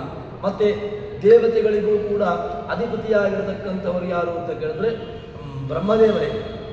ಎಲ್ಲ ಇಂದ್ರಾದಿ ದೇವತೆಗಳು ತಾವು ಮಾಡಿರತಕ್ಕಂತಹ ಈ ದೈತ್ಯರ ಆಕ್ರಮಣಕ್ಕೆ ಒಳಗಾದಾಗ ಅವರು ಹೋಗುವುದು ಯಾರನ್ನ ಎದುರಿಟ್ಟುಕೊಂಡು ಅಂತ ಕೇಳಿದ್ರೆ ಆ ಭಗವಂತನ ಮಗನಾಗಿರ್ತಕ್ಕಂತಹ ಬ್ರಹ್ಮದೇವರನ್ನ ಎದುರಿಟ್ಟುಕೊಂಡು ಅವರು ಭಗವಂತನ ಬಳಿಗೆ ಹೋಗುವಂತಹದ್ದು. ಭಗವಂತ ಬ್ರಹ್ಮದೇವರು ಹೋಗಿ ಭಗವಂತನ ಬಳಿಗೆ ಹೇಳ್ತಾರೆ, ನಿನ್ನ ಮಕ್ಕಳಿಗೆ ದೈತ್ಯರಿಂದ ರಾಕ್ಷಸರಿಂದ ಒಂದು ಕಷ್ಟ ಉಂಟಾಗಿದೆ, ಅದಕ್ಕೋಸ್ಕರವಾಗಿ ನೀನು ಅವತಾರವನ್ನು ಮಾಡಬೇಕು ಅಂತ ಹೇಳಿಕೊಂಡು ಆ ಬ್ರಹ್ಮದೇವರನ್ನು ಇಟ್ಟುಕೊಂಡು ಅವರು ಹೋಗುವಂತಹದ್ದು. ಆದ್ದರಿಂದಾಗಿ ನಿರ್ಜರ ಸಭಾ ಸಂಸೇವ್ಯ, ಚೆನ್ನಾಗಿ ಸೇವೆಯನ್ನು ಒಳ್ಳೆದಂತಹವರು. ಯಾಕೆ ಅಂತ ಕೇಳಿದ್ರೆ ಹೇಳ್ತಾರೆ ಪಂಡಿತಾಚಾರ್ಯರು ತಮ್ಮ ವಾಯುಸ್ತುತಿಯಲ್ಲಿ ಹೇಳುವಾಗಲೂ ಕೂಡ ಮಾತರಮ್ಮೆ ಮಾತರಿಶ್ವನ್ ಪಿತೋ ಅತುಲ ಗುರು ಭ್ರಾತರಿಷ್ಟಾಪ್ತ ಬಂಧು ಸ್ವಾಮಿನ್ ಸರ್ವಾಂತರ ಅಜರ ಜರ ಇತರ ಜನ್ಮ ಮೃತ್ಯಾಮಯಾನ. ಅಜರ ಜರ ಇತರ ಜನ್ಮ ಮೃತ್ಯಾಮಯಾನ. ಅಜರ ಯಾರು? ಜರ ಇಲ್ಲದವರು. ಅಜರ ಜರಯಿತ ಇನ್ನು ಅವೆಲ್ಲರಿಂದಲೂ ಕೂಡ ಸ್ತೋತ್ರವನ್ನು ಮಾಡತಕ್ಕಂಥವರು, ಮನುಷ್ಯರಿಂದ ದೇವತೆಗಳಿಂದ ಎಲ್ಲರಿಂದಲೂ ಕೂಡ ಸ್ತೋತ್ರವನ್ನು ಮಾಡಲಿಕ್ಕೆ ಯೋಗ್ಯತೆ ಉಳ್ಳವರು ಅಂತ ಹೇಳಿಕೊಂಡು ಹೀಗೆ ಸ್ತೋತ್ರವನ್ನು ಮಾಡ್ತಾರೆ. ಹೀಗೆ ನಿರ್ಜರ ಸಭಾ ಸಂಸೇವ್ಯ, ಎಲ್ಲ ನಿರ್ಜರಸರ ದೇವತೆಗಳ ಸಮೂಹದಿಂದಾಗಿ ಸಭೆ ಸೇವ್ಯರು. ಇದಾದ ಮೇಲೆ ಮುಂದೆ ಹೇಳ್ತಾರೆ, ನಿರ್ಜನ ಸಭಾ ಸಂಸೇವ್ಯ ಶಬ್ದಕ್ಕೆ ಇನ್ನೊಂದು ಅರ್ಥವನ್ನು ಹೇಳ್ತಾರೆ. ಅದೇನು ಅಂತ ಕೇಳಿದ್ರೆ, ನಿರ್ಜನ ಸಭಾ ಸಂಸೇವ್ಯ ಅಂತ ಹೇಳಿದಾಗ ಸಭಾ ಸಂಸೇವ್ಯ, ವೇದಾಂತದಲ್ಲಿ ಒಂದು ನಾವು ನಿಯಮವನ್ನು ಒಪ್ಪಿಕೊಂಡಿದ್ದೇವೆ, ನಾಮೈಕ ದೇಶ ನಾಮಗ್ರಹಣಂ ಅಂತ. ಅದು ಎಲ್ಲಿ ಅಂತ ಕೇಳಿದ್ರೆ, ಕೆಲವು ಸಂದರ್ಭದಲ್ಲಿ ಯಾವುದೋ ಒಬ್ಬರನ್ನು ಕರಿಬೇಕು, ಒಬ್ಬ ವ್ಯಕ್ತಿಯನ್ನು ಕರಿಬೇಕು, ಅವನ ಬಗ್ಗೆ ನಮಗೆ ಗೊತ್ತಿಲ್ಲ, ಅವನ ಹೆಸರು ಗೊತ್ತಿಲ್ಲ, ಆವಾಗ ಅವನು ಮಾಡತಕ್ಕಂತಹ ವೃತ್ತಿಯನ್ನು ಇಟ್ಟುಕೊಂಡು ನಾವು ಕರೆಯುವಂತಹದ್ದಿದೆ. ಯಾರೋ ಒಬ್ಬ ಹೊರಗಿನ ತರಕಾರಿಯನ್ನು ಮಾಡಿಕೊಂಡು ಹೋಗುವಾಗ ತರಕಾರಿಯನ್ನು ಮಾಡಿಕೊಂಡು ಹೋಗುವವನು ಅಲ್ಲಿ ತರಕಾರಿಗೂ ಅವನಿಗೂ ಏನು ಒಂದೇ ಅಲ್ಲ, ತರಕಾರಿಯವನು ಬೇರೆ, ತರಕಾರಿ ಬೇರೆ, ಇದು ಪ್ರತ್ಯೇಕ. ನಾಮೈಕ ದೇಶ ನಾಮಗ್ರಹಣ, ತರಕಾರಿ ಅಂತ ಕರಿತೇವೆ. ತರಕಾರಿ ಅಂತ ಕರೆದಾಗ ಅವನೇ ಬರ್ತಾನೆ, ತರಕಾರಿ ಮಾತ್ರ ಅಲ್ಲಿ ಇದ್ದುಕೊಂಡು ಬರುವುದಿಲ್ಲ. ಅದೇ ರೀತಿಯಾಗಿ ಇದು ವೇದಾಂತದ ಒಂದು ಚಿಂತನೆ. ಇದೇ ರೀತಿಯಾಗಿ ಇಲ್ಲಿ ದಾಸರ ಮಾತಿಗೆ ನಾವು ಇದನ್ನು ಅರ್ಥ ಮಾಡಿಕೊಳ್ಳಬೇಕು. ಹೇಗೆ ಅಂತ ಕೇಳಿದರೆ, ನಿರ್ಜರ ಸಭಾ ಸಂಸೇವ್ಯ ಅಂತ ಒಂದು ಸಮಸ್ತ ಪದವನ್ನು ಮಾಡಿಕೊಳ್ಳುವ. ನಿರ್ಜರ ಸಭಾ ಸಂಸೇವ್ಯ ಅಂತ ಒಂದು ಸಮಸ್ತ ಪದವನ್ನು ಮಾಡಿಕೊಂಡಾಗ ಮೊದಲಿಗೆ ನಿರ್ಜರ ಸಭಾ ಸಂಸೇವ್ಯ, ಇದು ಪ್ರತ್ಯೇಕ. ನಿರ್ಜರ ಅಂದರೆ ದೇವತೆಗಳು, ಅದಾದ ಮೇಲೆ ಅಲ್ಲಿ ಸಭಾ ಸಂಸೇವ್ಯ, ಅದರಿಂದಾಗಿ ಸ್ತೋತ್ರವನ್ನು ಮಾಡಲಿಕ್ಕೆ ಯೋಗ್ಯತೆ ಉಳ್ಳವನು ಅಂತ ಅರ್ಥವನ್ನು ಮಾಡಬಹುದು. ಮುಂದಿನ ಅರ್ಥವನ್ನು ಹೇಳ್ತಾರೆ. ಅದೇನು ಅಂತ ಕೇಳಿದ್ರೆ, ಸಭಾ ಅಂತ ಕೇಳಿದ್ರೆ ಆ ಭಾರತಿಗೆ ಹೆಸರನ್ನು ಹೇಳ್ತಾರೆ. ಅಂತಹ ಆ ಭಾರತೀ ದೇವಿಯಿಂದ ಉತ್ತಮರಾಗಿರತಕ್ಕಂತಹ, ಇಲ್ಲಿ ವಾಯುದೇವರನ್ನಿಟ್ಟುಕೊಂಡ್ರೆ ಆಯಿತು. ವಾಯುದೇವರನ್ನಿಟ್ಟುಕೊಂಡಾಗ ಭಾರತೀ ದೇವಿಯಿಂದ ಸ್ತುತ್ಯರಾಗಿರತಕ್ಕಂಥವರು, ಭಾರತಿಗೂ ಕೂಡ ಪತಿಯಾಗಿರತಕ್ಕಂತಹ ವಾಯುದೇವರು. ಅಂತಹ ವಾಯುದೇವರು ಬ್ರಹ್ಮದೇವರ ಕಕ್ಷೆಯನ್ನು ಸಮಾನವಾಗಿ ನಾವು ಒಪ್ಪಿಕೊಳ್ತೇವೆ. ಅಂತಹ ಆ ದ್ಯುಸಭಾದಿಂದಾಗಿ ಅದರಿಂದಾಗಿ ಸೇವೆಯಾಗಿರ್ತಕ್ಕಂಥವರು ಅಂತ ಹೇಳ್ತಾರೆ. ಅದಾದ ಮೇಲೆ ಸತ್ವಪ್ರಚುರ ರುಜುಗಣ ಸಭಾ ಸಂಸೇವ್ಯ, ಅಲ್ಲಿಗೆ ಇಷ್ಟು ಶಬ್ದಗಳು ಆಯಿತು. ಮುಂದಿನ ಶಬ್ದ ಏನು ಅಂತ ಕೇಳಿದರೆ ರುಜುಗಣದ ರಸ. ರುಜುಗಣ ಯಾರು?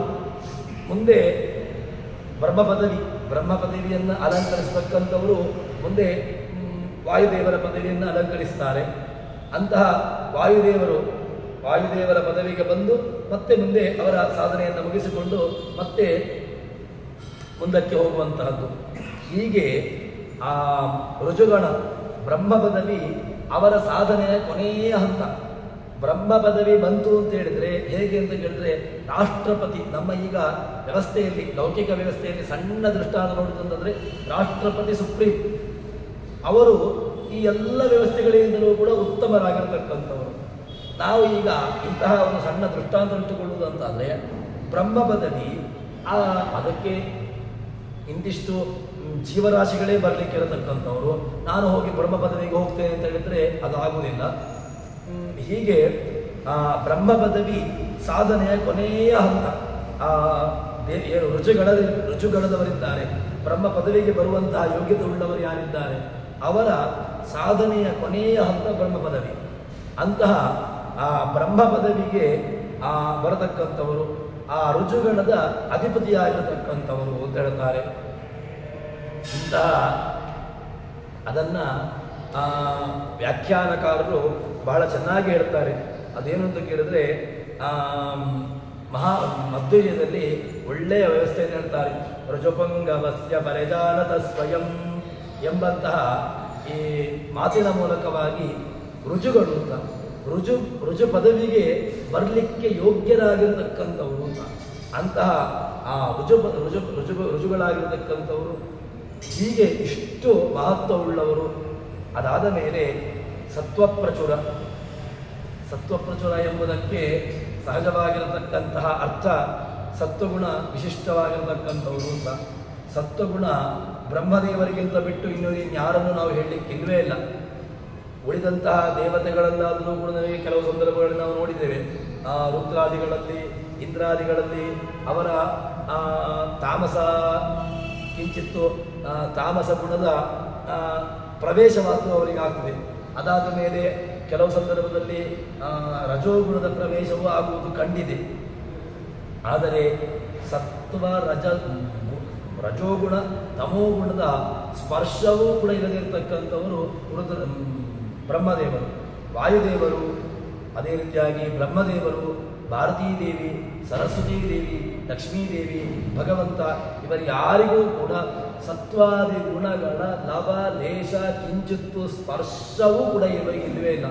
ಅಷ್ಟು ಅದ್ಭುತವಾಗಿರತಕ್ಕಂತಹ ಒಂದು ಚೇತನ, ಅಂತಹ ಸತ್ವಪ್ರಚುರವಾಗಿರತಕ್ಕಂಥವರು. ಅದಾದ ಮೇಲೆ ಮುಂದೆ ಎರಡನೆಯ ಏನು, ವಾಣೀಮುಖ ಸರೋಜೇನ, ವಾಣೀಮುಖ ವಾಣೀಪತಿಯಾಗಿರ್ತಕ್ಕಂಥವರು, ಮಾತಿಗೆ ಅಭಿಮಾನಿ, ವೇದಕ್ಕೆ ಅಭಿಮಾನಿಯಾಗಿರ್ತಕ್ಕಂಥವರು ಸರಸ್ವತಿ ಭಾರತೀಯರು. ಅಂತಹ ವಾಣೀಮುಖ ಸರೋಜ ಅವರಿಗೆ ಇಂದ್ರನಂತೆ ಇರತಕ್ಕಂಥವರು. ಇಂತಹ ವಾಣೀಮುಖ ಸರೋಜೇನ, ಅದರ ಮುಂದಿನ ಶಬ್ದ ಗರುಡ ಶೇಷ ಶಶಾಂಕ ದಳಶೇಖರ. ಗರುಡ ಶೇಷ ಶಶಾಂಕ ದಳ, ಶಶಾಂಕನನ್ನ ಮೊಲದ ಚಿಹ್ನೆಯನ್ನು ತನ್ನ ಶಿಖರದಲ್ಲಿ ತನ್ನ ಜೊತೆಯಲ್ಲಿಟ್ಟುಕೊಂಡಂಥವರು ಶೇಖರರ ಜನಕ. ಗರುಡ ಶೇಷ ರುದ್ರಾದಿಗಳ ಜನಕ. ಇಂತಹ ರುದ್ರದೇವ ಯಾರು? ಬ್ರಹ್ಮದೇವರು. ಅಂತಹ ಬ್ರಹ್ಮದೇವರು ಏನಾಗಿದ್ದಾರೆ ಅಂದರೆ ಶೇಖರರ ಜನಕ. ಜನಕ ಅಂತ ಹೇಳಿದ ಮೇಲೆ ಪೂಜ್ಯನೇ. ಯಾರನ್ನ ಮಗ ತಂದೆಗಿಂತ ಯಾವತ್ತೂ ಕೂಡ ಅಧಿಕವಾಗಲಿಕ್ಕೆ ಸಾಧ್ಯವೇ ಇಲ್ಲ. ಮಗ ತಂದೆಗಿಂತ ಕೆಳಗಿನ ವ್ಯವಸ್ಥೆಯಲ್ಲೇ ಬರತಕ್ಕಂಥವನು.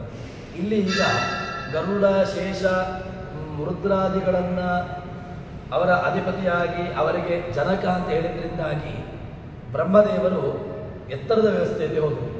ಅಂತಹ ಬ್ರಹ್ಮದೇವರು ಅಧಿಕರಾಗಿರತಕ್ಕಂಥವರು ಅಂತ ಹೇಳಿದಾಗಾಯಿತು.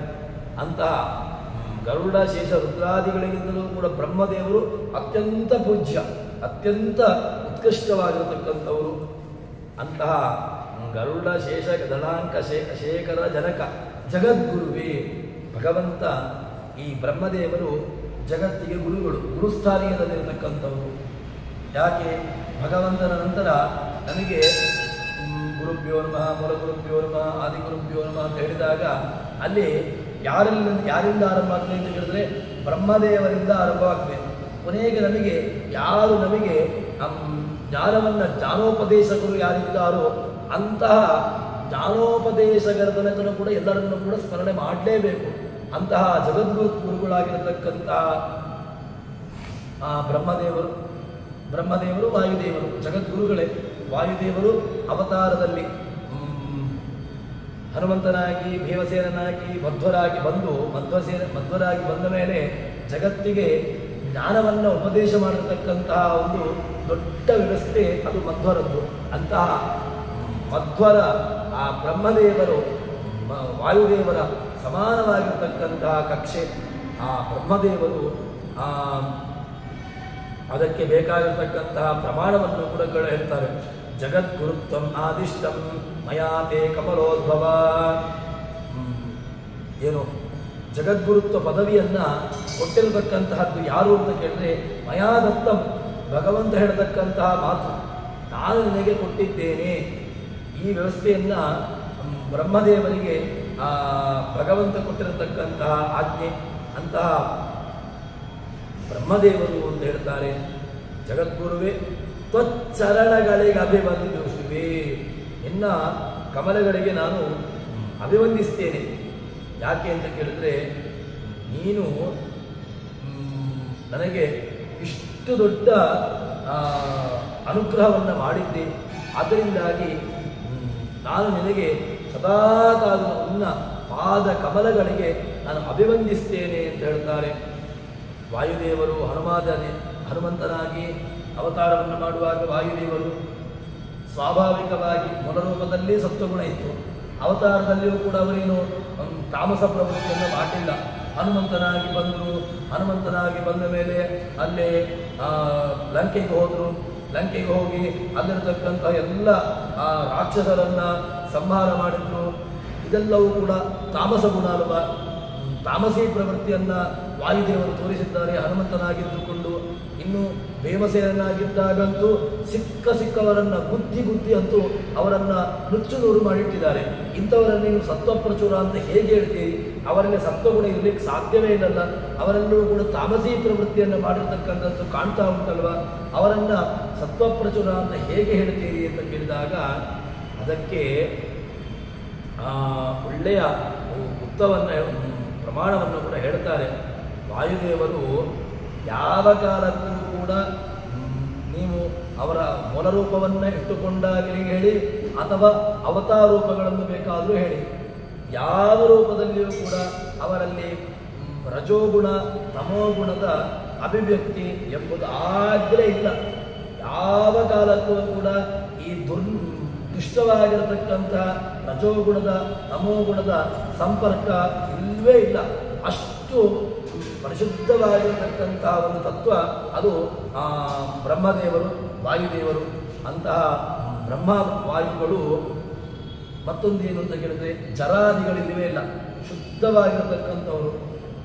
ಜರೆ ಮುಪ್ಪು ಬಾಲ್ಯ ಇದೆಲ್ಲವೂ ಕೂಡ ದೋಷ. ಈ ದೋಷ ಶುದ್ಧರಾಗಿರ್ತಕ್ಕಂಥವರಲ್ಲಿ ಯಾವ ಕಾಲಕ್ಕೂ ಕೂಡ ಬರಲಿಕ್ಕೆ ಸಾಧ್ಯವೇ ಇಲ್ಲ. ಅಂತಹ ಬ್ರಹ್ಮದೇವರು ಮಾರುತ ಗರ್ಭಂ ಆದತ್ತ ಪೂರ್ವಂ ಶೇಷಂ ಸುಪರ್ಣಂ ಗಿರಿಶಂ ಸುರೇಂದ್ರಂ ಚತುರಕುಮಾರ ಸಾಧುಪದೀನಾಂ ಭೂಮಭೂಮೌ. ಅವರಿಗೆ ಜಗದ್ಗುರುತ್ವ ಪದವಿಯನ್ನು ನೀಡಿ ಅವರನ್ನು ನೀನು ಜಗದ್ಗುರು ಆಗು ಎಂಬುದಾಗಿ ಭಗವಂತ ಅವರಿಗೆ ಆಜ್ಞೆಯನ್ನು ಮಾಡಿದ್ದಾನೆ ಎಂಬುದಾಗಿ ಇಲ್ಲಿ ಹೇಳ್ತಾರೆ. ಹೀಗೆ ಅಂತಹ ಬ್ರಹ್ಮದೇವರು ಚರಣಗಳಿಗೆ ಅಭಿವಂದಿವೆ. ನಿನ್ನ ಪಾದ ಕಮಲಗಳಿಗೆ ನಾನು ನನ್ನನ್ನು ಅರ್ಪಿಸ್ತಾ ಇದ್ದೇನೆ. ಪಾಲಿಪುದು ಯಮಗೆ ಸನ್ಮತಿಯ, ನನಗೆ ಒಳ್ಳೆಯ ಮತಿಯನ್ನು ಕೊಡಪ್ಪ. ಸತ್ಮತಿ ಯಾರು? ಸದ್ಗತಿ. ಸತ್ ಶಬ್ದಕ್ಕೆ ಭಗವಂತ ಅಂತ ಅರ್ಥ. ಸತ್ ನಾಮಕನಾಗಿರ್ತಕ್ಕಂಥವನು, ಸತ್ವಗುಣ ಪ್ರಚುರವಾಗಿರ್ತಕ್ಕಂಥವನು, ಸನ್ನಾಮಕನಾಗಿ ಸತ್ವಾದಿ ಗುಣವುಳ್ಳವನು. ಅಂತಹ ಭಗವಂತನಲ್ಲಿ ನನ್ನ ಮತಿಯನ್ನು ಪ್ರೇರೇಪಿಸು, ನನ್ನ ಮತಿಯನ್ನು ಅಲ್ಲಿಡುವಂತೆ ಮಾಡು. ಅದು ಯಾವತ್ತೂ ಕೂಡ ಭಗವಂತನಲ್ಲಿ ಅವನ ಗುಣಗಳ ಚಿಂತನೆ, ಅವನ ವ್ಯವಸ್ಥೆಯಲ್ಲಿಯೇ ಅದಿರುವಂತೆ ಮಾಡು ಎಂಬುದಾಗಿ ಇಲ್ಲಿ ಬ್ರಹ್ಮದೇವರ ಬಳಿಯಲ್ಲಿ ದಾಸರು ತಮ್ಮ ಒಳಗಿರತಕ್ಕಂತಹ ಆಂತರ್ಯದ ವ್ಯವಸ್ಥೆಯನ್ನು ಇಲ್ಲಿ ಎದುರುಗಡೆ ಬ್ರಹ್ಮದೇವರ ಬಳಿಯಲ್ಲಿ ಹೇಳ್ತಾ ಇದ್ದಾರೆ. ಇಷ್ಟು ಬ್ರಹ್ಮದೇವರು ಅತ್ಯಂತ ಉತ್ಕೃಷ್ಟವಾಗಿರತಕ್ಕಂತಹ ಒಳ್ಳೆ ರೀತಿಯಾಗಿರ್ತಕ್ಕಂತಹ ಕ್ರಿಯಾದಿಗಳನ್ನು ಮಾಡುವ ಮೂಲಕವಾಗಿ ಭಗವಂತ ಬ್ರಹ್ಮದೇವರು ನಮ್ಮನ್ನು ಉದ್ಧರಿಸಲಿ ಅಂತ ಹೇಳಿಕೊಂಡು ಹೇಳ್ತಾರೆ. ಅದಾದ ಮೇಲೆ ಮುಂದಿನ ಪದ್ಯ ಅದೇನು ಅಂತ ಕೇಳಿದ್ರೆ 632,000 ಶತಶ್ವಾಸ ಜಪಗಳ 3 ವಿಧ ಜೀವರೊಳಗೆ ಅಬ್ಜಜ ಕಲ್ಪ ಪರ್ಯಂತ ತಾ ರಚಿಸಿ ಸತ್ವರಿಗೆ ಸುಖ ಸಂಸಾರ, ಮಿಶ್ರರಿಗೆ ಅಧಮ ಜನರಿಗೆ ಅಪಾರ ದುಃಖಗಳೀವ ಗುರು ಪವಮಾನ ಸರಹೆಮ್ಮ. ಇದು ಪವಮಾನನನ್ನ ಇಡೀ ಜಗತ್ತಿಗೆ ಶ್ವಾಸೋಚ್ಛ್ವಾಸದ ಕರ್ತೃವಾಗಿರತಕ್ಕಂತಹ ಪವಮಾನನನ್ನ ಪ್ರಾಣದೇವರನ್ನ ಸ್ತೋತ್ರ ಮಾಡ್ತಾ ಇದ್ದಾರೆ.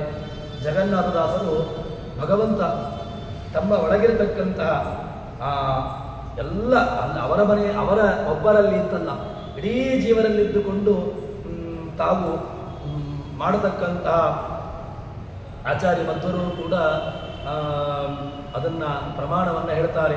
1,000 ಸಹಸ್ರಾತ್ಮ ಸಷಟ್ಶತಮಹರ್ನಿಶಂ ಅರ್ಪಣೀಯೋ ಹರೋ ನಿತ್ಯಂ ಪ್ರಾತರ್ಯೋಗೋ ಮಹಾನಯಂ. ಇದು ಆಚಾರ್ಯ ಮಧ್ವರು ತಂತ್ರಸಾರ ಸಂಗ್ರಹದಲ್ಲಿ ಏನು ವಾಯುದೇವರ ಮಹತ್ವವನ್ನು ಹೇಳತಕ್ಕಂತಹದ್ದು. ಹೇಗೆ ಏನು ಮಾಡ್ತಾರೆ ಅಂತ ಕೇಳಿದ್ರೆ, 21,000 21,600 ಬಾರಿ ಎಲ್ಲ ಜೀವನಲ್ಲಿಯೂ ಕೂಡ ಇದ್ದುಕೊಂಡು 21,000 ಷಡ್ಶತಮಹರ್ನಿಶ ಷಡ್ಶತ 6ರ ಅಧಿಕವಾಗಿರತಕ್ಕಂತಹ 600.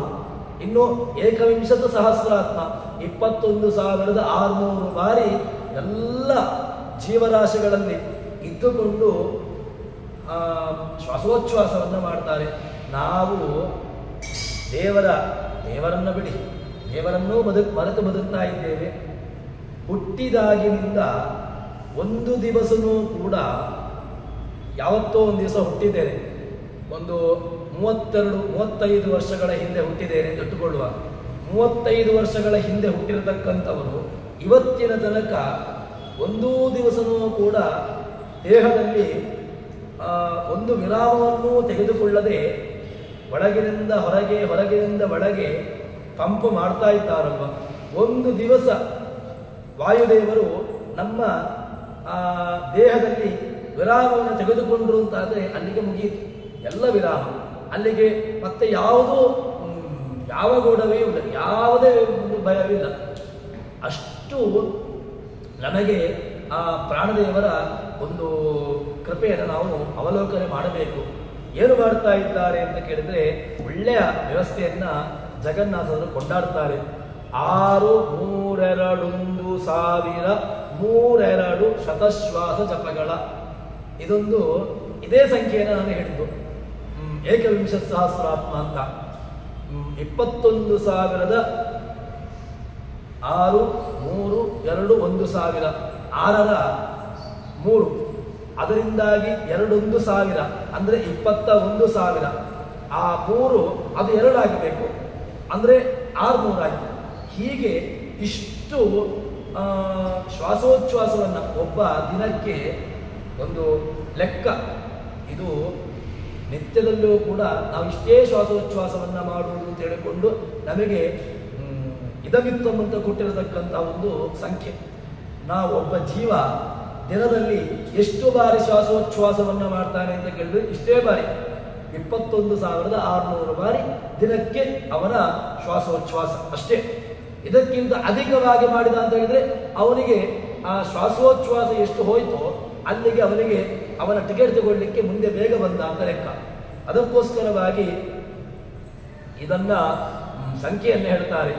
ಈ 21,600 ಬಾರಿ ಶ್ವಾಸೋಚ್ಛ್ವಾಸವನ್ನು ಮಾಡ್ತಾರೆ ಒಳಗಡೆ ಇದ್ದುಕೊಂಡು. ಅದು ಹಂಸನಾಮಕನಾಗಿರ್ತಕ್ಕಂತಹ ಭಗವಂತನ ಜಪವನ್ನು ಮಾಡುವಂತಹದ್ದು. ಹಂಸ ಸೋಹಂ ಸ್ವಾಹ ಅಂತ ಹೇಳಿಕೊಂಡು ಆ ದೇಹದಲ್ಲಿ ತಾವು ಆ ಹಂಸನಾಮಕನಾಗಿರ್ತಕ್ಕಂತಹ ಭಗವಂತನ ಚಿಂತನೆಯನ್ನ ಪವಮಾನ ವಾಯುದೇವರು ಮಾಡ್ತಾರೆ ಅಂತ ಅದನ್ನೇ ಹೇಳ್ತಾರೆ. 6,3,2,1,000 ಶತಶ್ವಾಸ ಜಪಗಳ. ಈ ಏನು ಶತಶ್ವಾಸವನ್ನ ಮಾಡ್ತಾರಲ್ವ, ಎಲ್ಲೆಲ್ಲ ಮಾಡ್ತಾರೆ ಅಂತ ಕೇಳಿದ್ರೆ 3 ವಿಧ ಜೀವರೊಳಗೆ, ಸತ್ವ ಜೀವ, ರಜೋ ಜೀವ, ತಮೋ ಜೀವ, ಈ 3 ಜೀವನಲ್ಲಿಯೂ ಕೂಡ ದುರ್ಯೋಧನಲ್ಲಿ ಮಾಡುವುದು ಬೇಡ, ಕುಂಭಕರ್ಣನಲ್ಲಿ ಮಾಡುವುದು ಬೇಡ, ರಾವಣನಲ್ಲಿ ಮಾಡುವುದು ಬೇಡ ಅಂತ ಹೇಳಿಕೊಂಡು ಕೇವಲ ಭೀಮಸೇನದವರಲ್ಲಿ ಅಥವಾ ಅರ್ಜುನಲ್ಲಿ ಮಾಡ್ತೇನೆ ನಾನು ಶ್ವಾಸೋಚ್ಛ್ವಾಸವನ್ನ, ಉಳಿದಂತಹ ಜೀವನಲ್ಲಿ ಬೇಡ ಅಂತ ಹೇಳಿಕೊಂಡು ಏನೋ ಮಾಡುವುದೇ ಇಲ್ಲ. 3 ವಿಧ ಜೀವನಲ್ಲಿಯೂ ಕೂಡ ಮಾಡ್ತಾರೆ. 3 ವಿಧ ಸತ್ವಗುಣ, ರಜೋಗುಣ, ತಮೋಗುಣ ಎಲ್ಲ ಜೀವರಾಶಿಗಳಲ್ಲಿಯೂ ಕೂಡ ತಮ್ಮ ಕಾರ್ಯ ಏನುಂಟು ಅದನ್ನ ಯಾವ ಕಾಲಕ್ಕೂ ಕೂಡ ನಿಲ್ಲಿಸೋದೇ ಇಲ್ಲ. ತಮ್ಮ ಏನು ಭಗವಂತ ತಮಗೆ ಏನು ಆದೇಶಿಸಿದ್ದಾನೆ ಅದನ್ನ ಅತ್ಯಂತ ನಿಷ್ಠೆಯಿಂದ ಮಾಡ್ತಾರೆ. ಇಂತಹ ಆ 3 ವಿಧ ಜೀವನೊಳಗೆ ಅಬ್ಜಜ ಕಲ್ಪ ಪರ್ಯಂತ ಇಲ್ಲಿ ತನಕ ಮಾಡ್ತಾರಪ್ಪ. ಏನೋ ಇವತ್ತು ನಾಳೆ ಮಾಡ್ತಾರೆ, ನಾಡ್ದು ಮಾಡೋದಿಲ್ಲ, ಅಥವಾ ಒಂದು ವಾರಕ್ಕೊಮ್ಮೆ ಮಾಡ್ತಾರೆ, ಅಥವಾ ಏನೋ ಒಂದು ತಿಂಗಳು ಮಾಡ್ತಾರೆ. ಇಲ್ಲ, ಅಬ್ಜದ ಕಲ್ಪ ಪರ್ಯಂತ ಬ್ರಹ್ಮದೇವರ ಕಲ್ಪ ಮುಗಿಯೋದನಕ್ಕೂ ಕೂಡ ಪ್ರಾಣದೇವರ ಕೆಲಸ ಏನು ಕೇಳಿದ್ರೆ ಶ್ವಾಸ ಜಪವನ್ನ ಮಾಡ್ತಾನೆ ಇರುವುದು. ಹಂಸಸ್ವೋಹಂ ಸ್ವಾಹ ಅಂತ ಹೇಳಿಕೊಂಡು ಭಗವಂತನ ಸ್ತೋತ್ರವನ್ನ ಮಾಡ್ತಾನೆ ಇರುವುದು. ಒಂದು ದಿವಸನೂ ಕೂಡ ಅದರಲ್ಲಿ ವಿರಾಮ ಇಲ್ಲ, ಅದರಲ್ಲಿ ಔದಾಸೀನ್ಯ ಇಲ್ಲ. ತಮ್ಮ ಕಾರ್ಯವನ್ನು ತಾವು ಮಾಡ್ತಾ ಇರ್ತಾರೆ. ಇದು ವ್ಯವಸ್ಥೆ. 3 ವಿಧ ಜೀವನೊಳಗೆ ಅಬ್ಜದ ಕಲ್ಪ ಪರ್ಯಂತ ಎಲ್ಲಿಯ ತನಕ ಬ್ರಹ್ಮದೇವರ ಆಯಸ್ಸು ಮುಗಿಬೇಕು, ಅಲ್ಲಿಯ ತನಕ ತಮ್ಮ ಕೆಲಸವನ್ನ ಮಾಡ್ತಾರೆ. ಅಬ್ಜದ ಕಲ್ಪ ಪರ್ಯಂತ ತಾ ರಚಿಸಿ ಸತ್ವರಿಗೆ ಸುಖ ಸಂಸಾರ ಮತ್ತೊಂದು ಕೆಲಸವನ್ನು ಮಾಡ್ತಾರಂತೆ. ಏನು ಮಾಡ್ತಾರೆ ಅಂತ ಕೇಳಿದ್ರೆ ಸತ್ವಜನಿಗೆ ಸುಖವನ್ನು ಕೊಡ್ತಾರೆ. ಇದು ನಮ್ಮಂತೇನೆ ಆಯ್ತಲ್ವಾ? ಏನು ಅವರಿಗೆ ಇವರು ನಮ್ಮವರು ಅಂತ ಹೇಳಿಕೊಂಡು ನಮ್ಮವರನ್ನ ಒಳಗೆ ತಗೊಳ್ಳೋದು, ಇವರು ನಮ್ಮವರಲ್ಲ ಅಂತ ಹೇಳಿಕೊಂಡು ಅವರನ್ನ ಹೊರಕ್ಕೆ ಹಾಕೋದು, ಇದೆಲ್ಲ ದೋಷ. ಇದು ನಮ್ಮಲ್ಲಿರತಕ್ಕಂತಹದ್ದು. ಏನು ನನಗೆ ನಮ್ಮದು ಅಂತ ಒಂದು ಫಸ್ಟ್ ಸರ್ಕಲ್, ಇವರೆಲ್ಲ ನಮ್ಮವರು, ಇವರನ್ನೆಲ್ಲ ನಾವು ಕರಿಬೇಕು ಅಂತ ಹೇಳಿಕೊಂಡು ಅವರಿಗೆ ಮಾತ್ರ ಒಳ್ಳೆಯದನ್ನು ಕೊಡುವಂತಹದ್ದು. ಇನ್ನು ಉಳಿದವರಿಗೆಲ್ಲರೂ ಕೂಡ ಇವರು ನಮ್ಮವರಲ್ಲ, ಅವರಿಗೆಲ್ಲ ಕಷ್ಟ ಕೊಡುವ, ಇವರೆಲ್ಲ ಅಂಧದ ಮನಸ್ಸಿಗೆ ಹೋಗುವವರು, ಅವರನ್ನು ಬಿಟ್ಟು ಹಾಕುವ, ಅವರು ನಮ್ಮ ಲೆಕ್ಕದಲ್ಲಿ ಬರೋದಿಲ್ಲ, ಈ ರೀತಿಯಾಗೆಲ್ಲ ಮಾಡುವುದು ಅದು ನಮ್ಮ ವ್ಯವಸ್ಥೆ. ಅವರು ಹಾಗಲ್ಲ. ಇವರದ್ದು ಏನು ಕೇಳಿದ್ರೆ ಸತ್ವರಿಗೆ ಸುಖ, ಜೀವನ ಯೋಗ್ಯತೆ ಎಂತದ್ದು ಕೇಳಿದ್ರೆ ಸತ್ವ ಜನರಿಗೆ ಸುಖವನ್ನೇ ಕೊಡುವಂತಹದ್ದು. ಸತ್ವ ಜೀವರಾಶಿಗಳು ಯಾರಿದ್ದಾರೆ ಅವರಿಗೆ ಯಾವ ಕಾಲಕ್ಕೂ ಕೂಡ ಏನು ಕೆಟ್ಟದನ್ನಾಗ್ಲಿಕ್ಕೆ ಕೊಡೋದಿಲ್ಲ. ಅದು ಭಗವಂತನ ವ್ಯವಸ್ಥೆ. ದ್ರವ್ಯಂ ಕರ್ಮಚ ಕಾಲಶ್ಚ ಸ್ವಭಾವೋ ಜೀವಯೇವಚ ಯದನುಗ್ರಹ ತಸ್ಸಂತಿ ನಸಂತಿ ಯದುಪೇಕ್ಷೆಯ. ಭಗವಂತ ಅವರಿಗೆ ಕಷ್ಟವನ್ನು ಕೊಟ್ಟ, ಇವರಿಗೆ ದುಃಖವನ್ನು ಕೊಟ್ಟ ಅಂತ ಹೇಳಿಕೊಂಡು ವೈಷಮ್ಯ ನೈರ್ಗುಣ್ಯೇ ನ ಸಾಪೇಕ್ಷತ್ವ. ವೇದವ್ಯಾಸರು ಸೂತ್ರವನ್ನೇ ಹೇಳಿಬಿಡ್ತಾರೆ. ವೈಷಮ್ಯ ನೈರ್ಗುಣ್ಯೇ ನ ಸಾಪೇಕ್ಷತ್ವಾತ್ ತಥಾಹಿ ದರ್ಶಯತಿ. ಇದು ಸೂತ್ರವೇ ಮಾಡಿಬಿಟ್ಟಿದ್ದಾರೆ. ಭಗವಂತನಿಗೆ ವೈಷಮ್ಯ ನೈರ್ಗುಣ್ಯ ಇಲ್ಲವೇ ಇಲ್ಲ. ಅದು ನಿಮ್ಮದು, ಯಾರ್ದು? ಜೀವನದಲ್ಲ. ನಮ್ಮವರು ನಿಮ್ಮವರಲ್ಲ ಅಂತ ಹೇಳಿಕೊಂಡು ಈ ಎಲ್ಲ ಕೆಟಗರಿ ವ್ಯವಸ್ಥೆಯನ್ನು ಮಾಡುವಂಥದ್ದು ನಿಮ್ಮದು. ಇದು ನಿಮ್ಮ ಗುಣ. ಅದು ನಮ್ಮ ವ್ಯವಸ್ಥೆಯಲ್ಲಿ ಯಾವ ಕಲ್ಪನೆ, ಯಾವ ವ್ಯವಸ್ಥೆಯಲ್ಲೂ ಇಲ್ಲವೇ ಇಲ್ಲ. ನಮ್ಮಲ್ಲಿ ಏನಿದ್ರೂ ಕೂಡ ಭಗವಂತನಿಗೆ ವೈಷಮ್ಯ ನೈರ್ಗುಣ್ಯಾದಿಗಳನ್ನು ಯಾವ ಕಾಲಕ್ಕೂ ಕೂಡ ನೀವು ಅದನ್ನೇ ಕಲ್ಪನೆ ಮಾಡಬೇಡಿ. ಭಗವಂತ ಅಷ್ಟು ಉತ್ತಮನಾಗಿರತಕ್ಕಂಥವನು. ಆ ಸತ್ವರಿಗೆ ಸುಖ, ಸಂಸಾರ ಮಿಶ್ರರಿಗೆ ಸಂಸಾರ. ಇನ್ನು ಕೆಲವರು ಈ ಸರ್ಕಲಲ್ಲೇ ಇರುವವರಿದ್ದಾರೆ. ಯಾರು? ತ್ರಿದೇವನರೆಯ ಭೂ ಗೋಚರ ನಿತ್ಯ ಬದ್ಧಾನ್. ಏನು ಮಾಡಿದ್ರು ಕೂಡ ಈ ಸರ್ಕಲ್ ಬಿಟ್ಟು ಹೋಗ್ಲಿಕ್ಕೆ ರೆಡಿ ಇಲ್ಲ ಅವರು. ನನಗೆ ಇದೇ ಇರಲಿ ಅಪ್ಪ, ನಾನಿದೇ ಸಂಸಾರದಲ್ಲಿ ತಿರುಗಾಡ್ತಾ ಇರ್ತೇನೆ, ಹೆಂಡತಿ ಮಕ್ಕಳು ಮನೆ ಇದನ್ನೇ ನಾನು ಅನುಭವಿಸ್ತಾ ಇರ್ತೇನೆ ಅಂತ ಹೇಳಿಕೊಂಡು ಇದೇ ವ್ಯವಸ್ಥೆಯಲ್ಲಿ ತಿರುಗಾಡ್ತಾ ಇರ್ತಾರೆ. ಅಂತಹ ವ್ಯವಸ್ಥೆಗೆ ಅವರಿಗೆ ಮಿಶ್ರ, ಅವರು ಇದರಲ್ಲಿ ತಿರುಗಾಟದಲ್ಲೇ ಖುಷಿ ಪಡ್ತಾ ಇರ್ತಾರೆ. ಅವರಿಗೆ ಈ ವ್ಯವಸ್ಥೆಯಲ್ಲೇ ಕೊಡ್ತು ಬರ್ತಾನೆ. ಮತ್ತೆ ಅಧಮ ಜನರಿಗೆ ಅಪಾರ ದುಃಖಗಳೀವ. ಇನ್ನು ಈ ಕಲಿ ಮೊದಲಾದಂತಹ ಜೀವರಾಶಿಗಳಿದ್ದಾರೆ, ಅವರಿಗೇನೂ ಇಲ್ಲ. ಅವರಿಗೆ ಯಾವ ಕಾಲಕ್ಕೂ ಕೂಡ ಒಂದು ಸಣ್ಣ ಬೆಳಕಿನ ದರ್ಶನವಾಗಲಿಕ್ಕೂ ಬಿಡೋದಿಲ್ಲ. ಅವರನ್ನು ಏನಿದ್ರೂ ಕೂಡ ಪ್ರಾಣದೇವರು ಅವರನ್ನು ಕೆಳಗೆ ಹಾಕಿಬಿಡ್ತಾನೆ. ಅಂಧಂತ ಬಸ್ಸಿಗೆ ನೇರ ನರಕಕ್ಕೂ ಅಲ್ಲ, ಅಂಧಂತ ಬಸ್ಸು ನೇರ ಕೆಳಗೆ, ಮತ್ತೆ ಮೇಲೆ ಬರ್ಲಿಕ್ಕಾಗದೇ ಇರತಕ್ಕಂತಹ ಲೋಕ, ಅಷ್ಟು ಕೆಳಕ್ಕೆ ಹಾಕಿಬಿಡ್ತಾನೆ. ಆ ಅಪಾರ ದುಃಖಗಳೀವ ಗುರು ಪವಮಾನ ಸಲಹೆಮ್ಮ. ಅಂತಹ ಪವಮಾನ, ಅಂತಹ ಆ ಪ್ರಾಣದೇವರು ನಮ್ಮನ್ನ ಸಲಹೆ ಅಂತ ಹೇಳಿಕೊಂಡು ಹೇಳ್ತಾರೆ. ಇದರ ಕಿಂಚಿತ್ತು ಅರ್ಥವನ್ನ ಇನ್ನಷ್ಟು ವಿಶ್ಲೇಷಣೆ ಮಾಡುವುದು ಅಂತಾದ್ರೆ ಹೇಗೆ ಅಂತ ಕೇಳಿದ್ರೆ, ವಾಯುದೇವರು ಅವತಾರವನ್ನು ಮಾಡಿದ್ರು. ವಾಯುದೇವರ ಅವತಾರವನ್ನು ನೋಡಿದಾಗಲೂ ಕೂಡ ಉಪನಿಷತ್ತು ವಾಯುದೇವರನ್ನ ವ್ಯವಸ್ಥೆಯನ್ನು ಹೇಳುವಾಗ ಅರಾಹ ಯದಾಭೋ ಪ್ರಾಣೇ ಸರ್ವಂ ಪ್ರತಿಷ್ಠಿತಂ ಋಚೋ ಯಜೋಂಶಿ ಸಾಮಾನಿ ಯಜ್ಜಕ್ಷತ್ರಂಚ ಬ್ರಹ್ಮಚ ಪ್ರಜಾಪತಿಷ್ಠತಿ. ಹೀಗೆ ಪ್ರಾಣದೇವರ ಸಾಮರ್ಥ್ಯವನ್ನ ತುಂಬ ಅಧಿಕವಾಗಿ ಹೇಳ್ತದೆ. ಇದು ನಮ್ಮ ಪ್ರಾಣದೇವರು. ಪ್ರಾಣದೇವರನ್ನ ಚಿಂತನೆ ಮಾಡಲಿಕ್ಕೆ ಕೂತ್ಕೊಂಡ್ರೆ ಒಳ್ಳೆಯ ಚಿಂತನೆಗಳು, ಅಷ್ಟಷ್ಟು ಪ್ರಾಣದೇವರ ಚಿಂತನೆಯನ್ನು ನಮಗೆ ಉಪನಿಷತ್ತುಗಳು ವೇದಗಳು ಬಹಳ ಅದ್ಭುತವಾಗಿ ನಮಗೆ ನೀಡಿದೆ. ಅಂತಹ ಆ ಪ್ರಾಣದೇವರು ಹೇಳ್ತಾರೆ, ವಾಯುದೇವರು ಅವತಾರವನ್ನು ಮಾಡಿದ್ರು. ಅಂತಹ ಆ ಪ್ರಾಣದೇವರು ದೇಹದಲ್ಲಿ ಇರ್ತಾರೆ. ದೇಹದಲ್ಲಿ ಏನು ಮಾಡ್ತಾರೆ ಅಂತ ಕೇಳಿದ್ರೆ ಅದೇ ವ್ಯವಸ್ಥೆಯನ್ನು ಹೇಳ್ತಾರೆ. ಜೀವನಲ್ಲಿ ಒಳ್ಳೆಯ ಗರುಡ ಪುರಾಣದ ಮಾತನ್ನು ಹೇಳ್ತಾರೆ. ಷಟ್ಶತಂ ಗಣನಾಥಾಯ ಷಟ್ಸಹಸ್ರಂತು ವೇದಸೆ ಷಟ್ಸಹಸ್ರಂತ ಹರಯೇ ಷಟ್ಸಹಸ್ರಂ ಪರಾಯ ಚ ಜೀವಾತ್ಮನೇ ಸಹಸ್ರಂ ಸಹಸ್ರಂ ಗುರವೇದ ಚಿದಾತ್ಮನೇ ಸಹಸ್ರಂ ಚ ತಪಸಂಖ್ಯಾ ನಿವೇದಯೇತ್. ಇದು ಗರುಡ ಪುರಾಣದ ಮಾತು. ಇನ್ನು ನಮ್ಮ ತತ್ವಸಾರದಲ್ಲಿ ಹೇಳುವಂತಹದ್ದು ಶ್ವಾಸರೋಪೋ ಜಪೋ ನಿತ್ಯಂ ಉಭಯೋರ್ ವಿತದಜ್ಞಯೋ. ಇದು ಉಭಯೋರ್ ವಿದ್ವತ್ ಅಜ್ಞಯೋ, ಎಲ್ಲರಲ್ಲಿಯೂ ಕೂಡ ಮಾಡ್ತಾರೆ. ವಿದ್ವಾಂಸನಲ್ಲಿಯೂ ಕೂಡ ಕೂತ್ಕೊಂಡು ಇವನ ವಿದ್ವಾಂಸ, ಇವನಲ್ಲಿ ಮಾತ್ರ ನಾನು ಉಸಿರಾಟವನ್ನು ಮಾಡ್ತೇನೆ, ಅವನು ಅಜ್ಞಾನಿ, ಅವನಲ್ಲಿ ನಾನು ಉಸಿರಾಟವನ್ನು ಮಾಡುವುದಿಲ್ಲ ಅಂತ ಹೇಳಿಕೊಂಡು ಪವಮಾನ ಪ್ರಾಣದೇವರು ತಾವು ಅಲ್ಲಿ ತಮ್ಮ ಭೇದವನ್ನು ತೋರಿಸುವುದಿಲ್ಲ ಯಾವ ಕಾಲಕ್ಕೂ ಕೂಡ. ಯಾಕೆ? ವಿದ್ವದಜ್ಞೆಯೋ, ವಿದ್ವಾಂಸನಲ್ಲಿಯೂ ಒಂದೇ ರೀತಿಯಾಗಿ ಅಜ್ಞನಲ್ಲಿಯೂ ಕೂಡ ಒಂದೇ ರೀತಿಯಾಗಿರ್ತಕ್ಕಂತಹ ತಾವು ಏನು ಶ್ವಾಸೋಚ್ಛ್ವಾಸವನ್ನು ಮಾಡ್ತಾರೆ. ಅಂತಹ ಶ್ವಾಸೋಚ್ಛ್ವಾಸವನ್ನು ಮಾಡತಕ್ಕಂಥವರು ಎಷ್ಟು ಮಾಡ್ತಾರೆ ಅಂತ ಕೇಳಿದ್ರೆ ಸಂಖ್ಯೆಯನ್ನು ಹೇಳಿದ್ದಾರೆ. ಇಲ್ಲಿ 6 ಅಂತ ಹೇಳಿದಾಗ 18, ಅದರ 2 ಅಂತ ಹೇಳಿದಾಗ ಮತ್ತೆ ಪುನಃ 3, 3 21,000 ಅಂತ ಹೇಳಿದಾಗ ಮತ್ತೆ ಪುನಃ 18, ಹೀಗೆ 21, 3 2 ಶತ, 3 ಎಣಿಸುವ 200 ಅಂತ ಹೇಳಿದರೆ 600, ಹೀಗೆ ಒಟ್ಟು 21,600 ಬಾರಿ ಒಬ್ಬ ಜೀವನ ದೇಹದಲ್ಲಿ ಎಲ್ಲಿ ಸತ್ವಜೀವ, ರಜೋಜೀವ, ತಮೋಜೀವ ಎಲ್ಲರಲ್ಲಿಯೂ ಕೂಡ ಈ ತಾವು ಶ್ವಾಸೋಚ್ಛ್ವಾಸವನ್ನು ಮಾಡ್ತಾರೆ. ಅದರಲ್ಲಿ ಇಲ್ಲಿ ಸ್ವರೂಪ, ಲಿಂಗ, ಸೂಕ್ಷ್ಮ, ಅನಿರುದ್ಧ ಈ 4 ದೇಹಗಳಿದೆ ನಮಗೆ. ಈ 4 ದೇಹಗಳನ್ನು ಇದರಲ್ಲಿ ಲಿಂಗದೇಹ ಭಂಗವಾಗುವುದು ಯಾವಾಗ ಅಂತ ಕೇಳಿದ್ರೆ ಅದು ವಿರಜಾ ನದಿ ಸ್ನಾನದಿಂದಾಗಿ. ಯಾವಾಗ ಆ ವಿರಜಾ ನದಿ ಸ್ನಾನಕ್ಕೆ ಹೋಗ್ತಾನೆ, ಆ ವಿರಜಾ ನದಿಯಲ್ಲಿ ಸ್ನಾನ ಮಾಡಿದಾಗ ಲಿಂಗದೇಹ ಅದು ಕೆಲವರದ್ದು ಕೆಲವೊಂದು ವ್ಯವಸ್ಥೆಯಲ್ಲಿ ತಮೋಗುಣ ಜೀವರಾಶಿಗಳಿಂದಾದರೆ ವಾಯುದೇವರ ಗದಾಪ್ರಹಾರದಿಂದಾಗಿ ಅದನ್ನು ವ್ಯವಸ್ಥೆ ಮಾಡ್ತಾರೆ.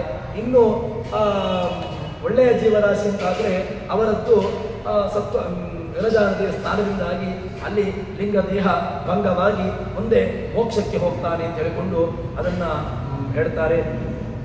ಅಂತೂ ಇಷ್ಟನ್ನು ಹೇಳುವಾಗ ಈ ಶ್ವಾಸೋಚ್ಛ್ವಾಸವನ್ನು ಪ್ರಾಣದೇವರು ಮಾಡ್ತಾರೆ.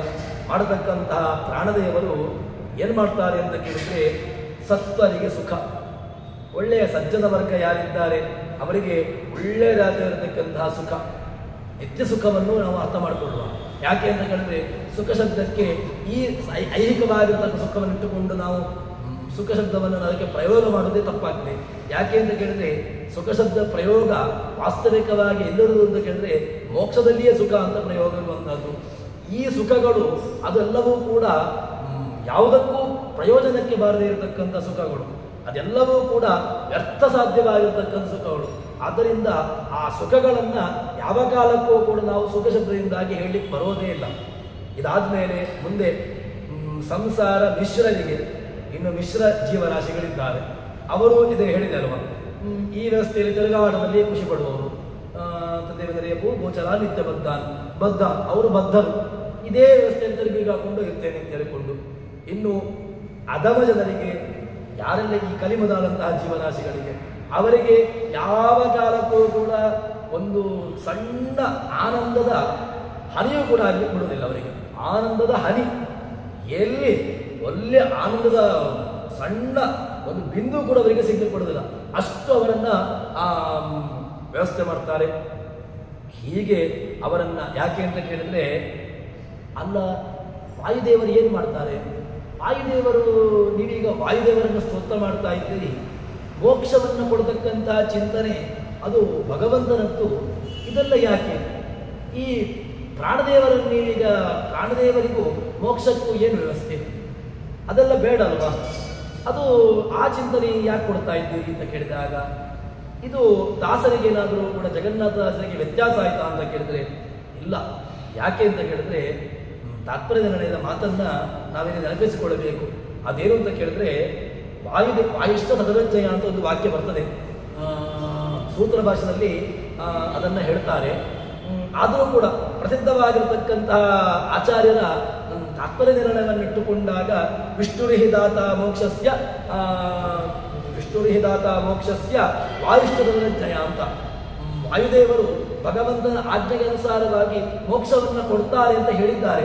ಆದ್ದರಿಂದ ವಾಯುದೇವರಿಗೆ ಮೋಕ್ಷವನ್ನು ಕೊಡ್ಲಿಕ್ಕೆ ಬರ್ತದೆ ಅಂತ ಹೇಳಿಕೊಂಡು ಹೇಳಿದ್ರಿಂದಾಗಿ ವಾಯುದೇವರು ಕೂಡ ಮೋಕ್ಷವನ್ನು ಕೊಡಲಿಕ್ಕೆ ಸಾಮರ್ಥ್ಯ ಇದೆ ಎಂಬುದನ್ನು ತೋರಿಸಿಕೊಡ್ತಾರೆ.